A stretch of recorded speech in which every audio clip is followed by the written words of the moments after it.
सर्वांनी खाली बसायचं आहे. बनते आशीर्वादपद गाता म्हणता येत आता. सर्वांनी हात जोडा.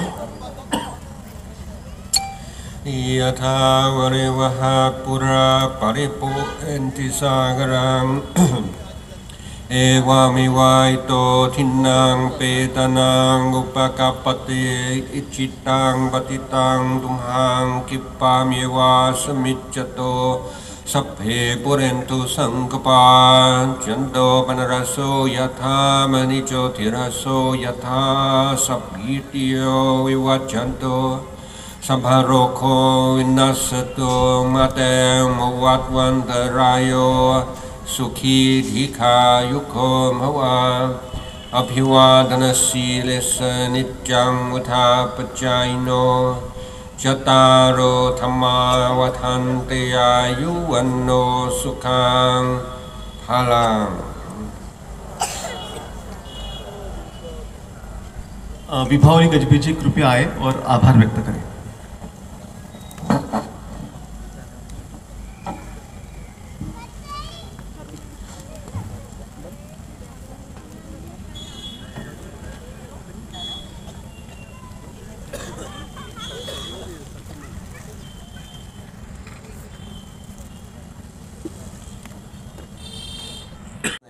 तर आपल्या हे देखील लक्षात येतं की राग आहे तो एक प्रकारे एक क्लेश आहे आणि तो आर्य अष्टांगिक मार्गाचा जो मार्गामध्ये जी शिकवण दिलेली आहे त्या शिकवणीमध्ये तुम्ही आपल्या भावनांबद्दल जे स्मृतिवान होता त्या प्रकारे आपण एक प्रकारे आर्य अष्टांगिक मार्गाचं आपण पालन करू लागतो.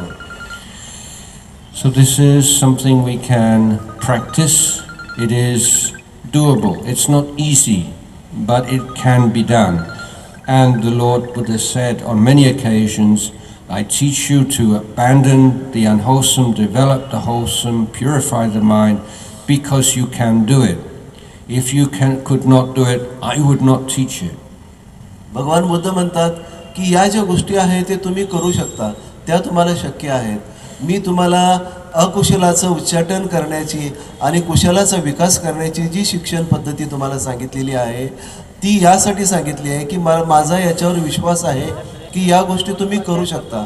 जर मला हे समजलं असतं किंवा मला जर असं वाटलं असतं की हे तुमच्या आवाक्याच्या बाहेर आहे, तुम्हाला ते शक्य नाही, तर मी तुम्हाला ते कदापि सांगितलं नसतं.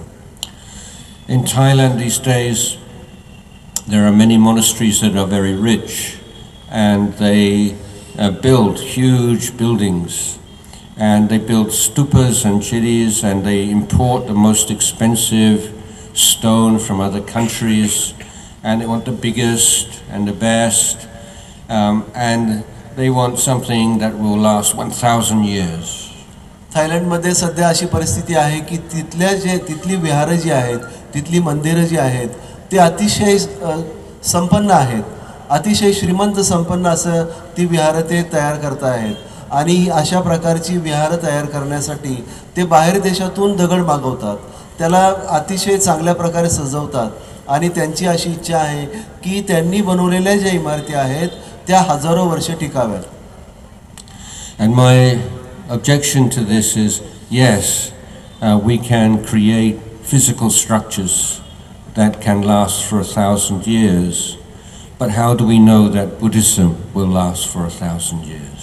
अशा लोकांना माझा प्रश्न हा असतो की हो, आपण अशा प्रकारच्या इमारती बांधू शकतो ज्या की 1000 वर्षापर्यंत टिकू शकतील, परंतु तुम्ही याची शाश्वती देऊ शकता का की बुद्ध धर्म हा 1000 वर्ष टिकणार आहे?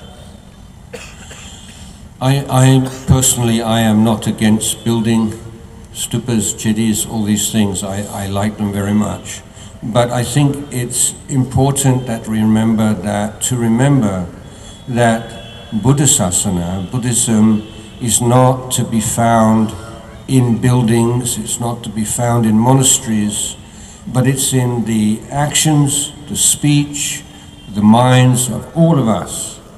Not only the monastics, but all the laymen and laywomen.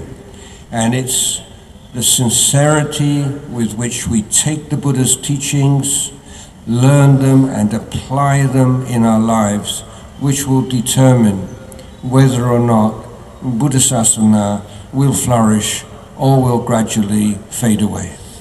तर मी स्वतः व्यक्तिशः या मंदिरांच्या किंवा विहारांच्या किंवा स्तूपांच्या विरुद्ध नाही, परंतु माझं असं म्हणणं आहे की या इमारतींमध्ये बुद्ध धर्म नाही. हा जो बुद्ध धर्म आहे तो आपल्या कृतीमध्ये आहे. आपण जे जे काही कर्म करतो आहे त्याच्यामध्ये आहे. आपण हे जे बुद्ध शासन आहे ते आपण जिवंत ठेवू शकणार आहे जोपर्यंत केवळ उपासकच नाही, केवळ भिक्षूच नाही, तर जो कोणी बुद्ध समाज आहे, बौद्धांचा जो समूह आहे, तो जोपर्यंत या धर्माचं आचरण करेल, आपल्या कृतीमध्ये आणेल, तोपर्यंत हा धर्म टिकून राहणार आहे. So it's normal and natural that everyone should aspire to worldly success and worldly treasures. तर ही गोष्ट सर्वसाधारण आहे की प्रत्येकाला आपले भौतिक ध्येय आहेत आणि भौतिक संपत्ती जी आहे ती आपल्याला प्रत्येकाला हवी आहे. But if we only aspire to the worldly treasure, then we're missing so much, and we are not taking advantage of our heritage. That's the heritage of dana, sila, and pavana that we as Buddhists receive from the Lord Buddha, passed down through the generations to the present day. परंतु आपण केवळ भौतिक सुखाच्या मागे जर धावलो, भौतिक धनसंपत्तीच्या जर मागे धावलो, तर आपलं जे आंतरिक सुख आहे, आंतरिक आपली जी संपत्ती आहे त्याकडे आपलं दुर्लक्ष होईल. आणि त्याचबरोबर भगवान बुद्धांनी आपणाला जो वारसा दिलेला आहे आणि तो वारसा आहे दानशील आणि भावना याचा आपण जर पुरेपूर फायदा घेतला नाही तर त्यामध्ये आपलं खूप नुकसान होणार आहे. There was one king and he was so wealthy, so rich. And then one day he had some conversation with the monk.